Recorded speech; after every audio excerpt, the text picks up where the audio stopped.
Something that comes up quite a lot is people who have rent arrears, who make a homeless application, and it then has unforeseen consequences on the housing options available to them. Now, I've done plenty of videos about how having rent arrears in itself does not mean you're intentionally homeless. So many people with rent arrears will be owed the main housing duty because they're homeless, they're eligible, they're in priority need, they're not intentionally homeless, and local connections taken care of in some way.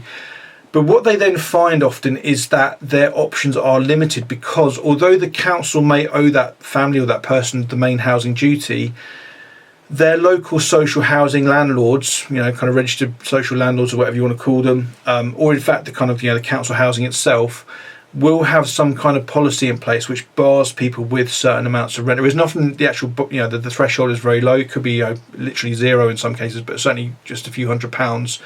Where if you have more than that in rent arrears, you basically won't be able to get housed. And so often this comes up with skipping bids. Now, I know skipping bids is something which is definitely an issue, or has been an issue in Bedford Borough Council, which where I have most of my experience.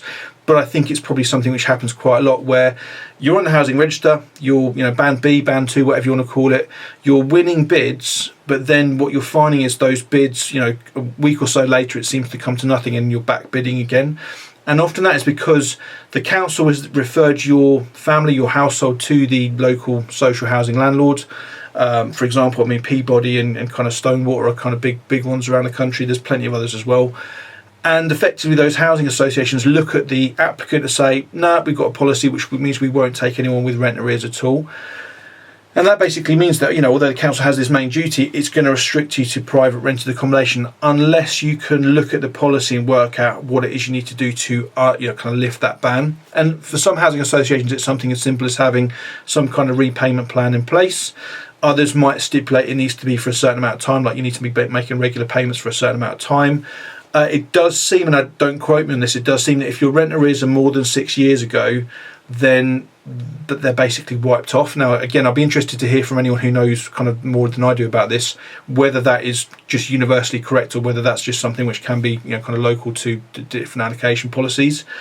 But as I say, it's something, if you've got rent arrears, it does not mean you're intentionally homeless, but it can have a big impact on what options are available to you. And I'll tell this story, I've probably told this story elsewhere in terms of just kind of some situations where actually there are other ways to challenge it.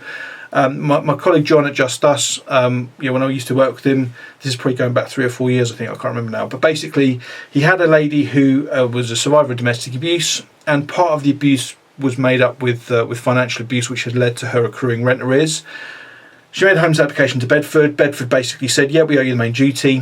But then we had this issue of kind of bids getting skipped and so on, and it turned out that Stonewater in this case, which is quite a large housing association, covers I think a fair amount of the southeast actually, they had this blanket policy which said that people with rent arrears won't be considered for housing. And John was like, well, hang on a minute, the rent arrears accrued because of domestic abuse. Surely you can't have a blanket policy which basically bars everyone from that. There's actually Equality Act issues effectively baked in there because of the fact that the majority of survivors will be female. But there's other reasons why it's probably not lawful either. And so, this is one of many reasons I admire John. He basically just made a formal complaint to Stonewater's chief exec, copied in all the relevant politicians that were local, MP, all that kind of stuff, the local councillors, the council's chief exec as well, and basically got Stonewater to change their policy. So I kind of give stories like that because I guess I want to just make the point that just because an organisation might have a policy or a particular practice in no way means that it's definitely legal. It's always worth challenging something which seems to be unreasonable or irrational. Because actually lots of the laws concerning all this stuff is common sense, and lots of organisations basically have policies which frustrate the purpose of the law. So that's just maybe something of interest to you. It may be that you're definitely going to be in priority need. You might be definitely not intentionally homeless, but having rent arrears is something you do also want to consider, and maybe get kind of financial advice from a charity or something, or CAB or something, to work out how it is you can tackle that debt in some way. I'm pretty sure I'm safe in saying that the repayments don't need to be massive. You just need to be able to show that you're making regular repayments. So, for example, potentially relatively low payments like £5 or £10 a month or something in some places might actually be enough to satisfy that organisation and basically allow you to win a bid. So I'm hoping that's kind of useful. It does seem to kind of kick in a fair amount actually. And there might also be other things around rent arrears to supported accommodation, which I've seen, which again, it gets really kind of messy. I remember I worked with a lady who had basically about £800 worth of rent arrears from supported accommodation. But she was like, well, hang on a minute, it was because the supported accommodation's own mess ups in terms of their admin, and basically she got evicted for something else, and this was this was coming up several years later and actually causing an issue for her.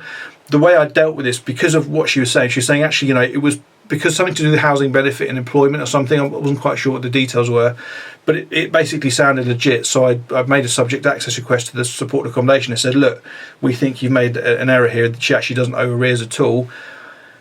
And whatever the reason was that the supported accommodation took, they basically said, yeah, fair enough, we'll just wipe it off straight away. And I think that's potentially because they didn't want us sort of sniffing around their subject access request records. And because it did what we wanted to do, we didn't pursue it. But I think that's probably more what it was about. Again, you can kind of get stung with arrears that might be quite old, might not be something you were aware of, and also something which actually wasn't legit in the first place. So it was always worth challenging. So yeah, always challenge is probably the answer, and always find out what the policy is, and where you have got arrears, and they are genuine arrears, you need to figure out how it is you're going to demonstrate that you're a good tenant. You're going to pay those arrears off in a kind of reasonable and a timely fashion.